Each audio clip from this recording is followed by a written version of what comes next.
अब हम चर्चा करेंगे संस्कार पर। यद्यपि संस्कार के संदर्भ में बहुत विस्तार पूर्वक चर्चा किया गया है ग्रंथ में, लेकिन हम यहाँ पर संक्षेप में उन संस्कारों को देखेंगे, जिसमें कि सबसे पहले तो षोडश संस्कार जो है उनका नाम हमें ध्यान रहे।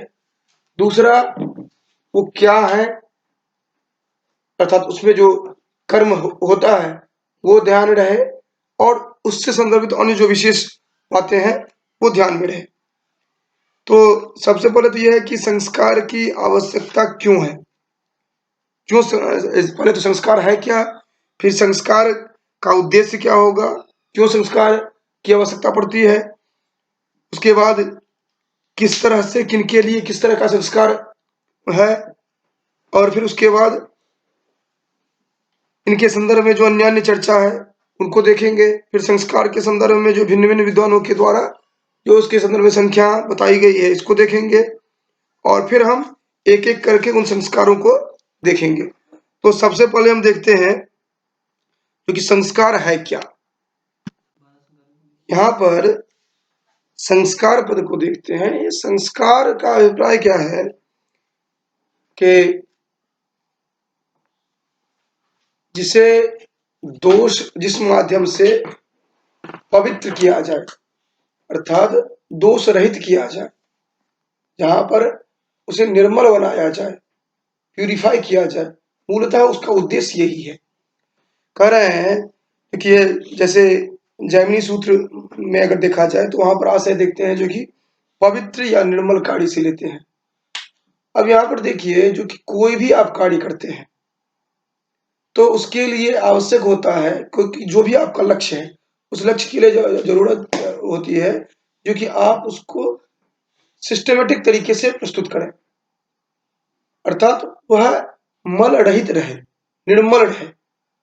तो उसके लिए जब अगर संपूर्ण शरीर को आप अगर देखते हैं तो यहाँ पर भी जो आप परम पुरुषार्थ के लिए जो उपाय कर रहे हैं उससे पूर्व आप वहां तक पहुंचने से पहले आप पूर्णतः शुद्ध रहें, और वो शुद्ध रहने के लिए प्रारंभ से गर्भाधान से लेकर के अंत तक हम देखते हैं जो कि प्यूरिफिकेशन की बात की गई है, और वो अलग अलग प्रक्रिया के माध्यम से अलग अलग समय में। तो जैसे अगर जैमिनी सूत्र की बात की जाए तो वहां पर क्या होता है कि यज्ञ याग आदि करेंगे, आप यज्ञ याग आदि करेंगे तो अगर आप निर्मल नहीं हैं तो आप यज्ञ याग आदि नहीं कर सकते हैं। आप जैसे पूजन के लिए बैठे और आप पूर्णतः शुचि नहीं है शारीरिक दृष्टि से या मानसिक दृष्टि से, तो फिर आप वहां पर उसका जो 100% है अपना नहीं दे सकते हैं। तो इसलिए है जो कि ये जो कर्मकांड में जो ये विधान बनाया गया जो कि शुचिता होनी चाहिए, उसका कारण ये है क्योंकि वो अंडरस्टूड है जो कि शुचिता तो होनी ही चाहिए। अब यहाँ पर कह रहे हैं जो कि ये सबर स्वामी कह रहे हैं, संस्कारो नाम सभवति यस्मिन् जाते पदार्थो भवति योग्य कस्यचित् अर्थस्य। कह रहे हैं जो कि ये संस्कार उसको कहेंगे जिसके कारण पदार्थ किसी अन्य के लिए हो पाता है, अर्थात योग्यता लाने के लिए उसको प्यूरिफाई किया जाता है। और इसका अगर उद्देश्य देखा जाए तो मूलतः वही है जो कि योग्यता निर्माण करना, अर्थात उसको संस्कृत करना, उसको परिष्कृत करना, उसको शुद्ध बनाना, ये हो जाता है। और कहा जाता है कि ये जितने भी हैं इनसे क्या हो जाता है कि जो दोष हैं पूर्ववर्ती वो उनकी शुद्धि हो जाती है, और इसीलिए प्रारंभ से लेकर के गर्भाधान से लेकर के अंतिम संस्कार जो है वहां तक एक श्रृंखला के रूप में दिखाया गया है। अब ये किसके लिए किस तरह का हो तो इस संदर्भ में अलग अलग भिन्न भिन्न मत हैं, क्योंकि व्यास हो या अपरार्क हो या फिर निर्णय सिंधुकार हो, ये सभी अलग अलग तरह से अलग अलग वर्ण के लिए अलग अलग तरह से चर्चा करते हैं इसकी। जैसे कि आप निर्णय सिंधु में देखेंगे तो कह रहे हैं शूद्र वर्ण जो है वो अच्छा ही मानते हैं, ये 6 ही संस्कार उनके लिए होना निर्धारित है। अब ये जो अलग-अलग मानते हैं व्यक्ति, तो इसके लिए ये भी है कि तत्कालीन परिस्थिति जो रही होगी, उसके अकॉर्डिंग ही ग्रंथ की रचना हुई होगी और तत्कालीन समय में जिसकी आवश्यकता जितनी रही होगी, उतना ही उसको दिया गया होगा। अब जैसे वर्तमान में देखते हैं आप, क्योंकि कुछ जो संस्कार हैं, मुख्य रूप से उपनयन और विवाह, इनको छोड़ करके लगभग देखते हैं सभी लुप्त हो गए हैं।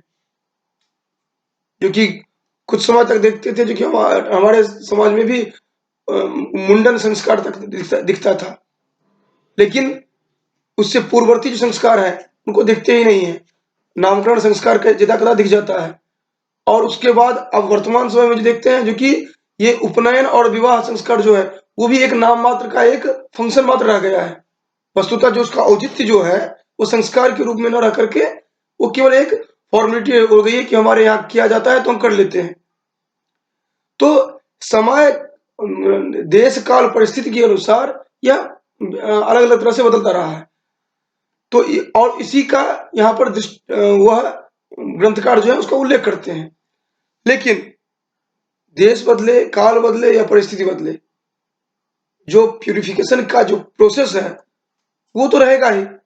अब जैसे आपके पास यहाँ पर जल है, आप किसी कंपनी का ब्रांडेड फिल्टर लेकर के यूज करें या फिर सामान्य जल पिए आप कहेंगे जो मेरे पास नहीं है, तो ये आपकी परिस्थिति हो गई। लेकिन जो जल आ रहा है, जितना प्यूरिफाई होकर के आपके शरीर में जाना चाहिए, उसको तो जाना चाहिए। अगर वो नहीं जाएगा तो अपना प्रभाव दिखाएगा ही। अगर आप उसको कहेंगे जो नहीं मेरे पास फिल्टर नहीं है, हम ऐसे ही पी लेते हैं पानी, तो उसमें जो हानिकारक है, वो जो परिष्कृत नहीं है, वो संस्कृत नहीं है, वो जब आपके शरीर में जाएगा तो वो तो दोष उत्पन्न करेगा ही। वो ये नहीं सोचेगा जो कि आपका देश काल परिस्थिति इस तरह का है, अर्थात जिसकी आवश्यकता है वो जरूरत है। अब यहाँ पर आप बावरी का पानी पी लेते हैं तो यहाँ पर कोई समस्या नहीं होती है आपको। लेकिन वही बहुत जगह ऐसे हैं जहां पर कि नल का साक्षात पानी पिएंगे तो आप बीमार हो जाएंगे। आपको अनिवार्य रूप से फिल्टर करना होता है उसको। तो वहां पर देश काल परिस्थिति के अनुसार बदलता है, लेकिन जो उसे प्यूरिफाइड चाहिए वो आपको चाहिए ही चाहिए। इसीलिए जो परम पुरुषार्थ के लिए जो आप आगे बढ़ रहे हैं, वहां पर जो संस्कारों की बात की गई जिस जिस स्तर पर, वो आपको करना ही है। आप नहीं करते हैं तो कहीं ना कहीं उसका फल भी आप भुगतते ही हैं। तो इस तरह से देखते हैं अब प्रश्न उठता है जो कि ये कितने हैं संस्कार। तो हम देखते हैं अलग अलग स्मृतिकार जो है अलग अलग तरह से बताते हैं। गौतम ने 40 संस्कारों की बात की है और वैखानस ने 18 शारीरिक संस्कारों के नाम गिनाए हैं। अंगिरा ने 25 संस्कार बताया है। व्यास ने 16 संस्कार की बात की है। अब जहां तक प्रश्न उठता है मनु और याज्ञवल्क्य की, इन्होंने संस्कारों की संख्या नहीं बताई है, ये ध्यान रखेंगे। इन्होंने संस्कारों की संख्या नहीं बताई है। इन्होंने क्या किया है, गर्भाधान से लेकर के अंत्येष्टि तक संस्कारों का वर्णन किया है और वो गिनती में 16 है, इस कारण से हम उसको 16 ही मान करके चलते हैं। ठीक, अब आगे हम देखेंगे एक एक करके संस्कारों को देखेंगे।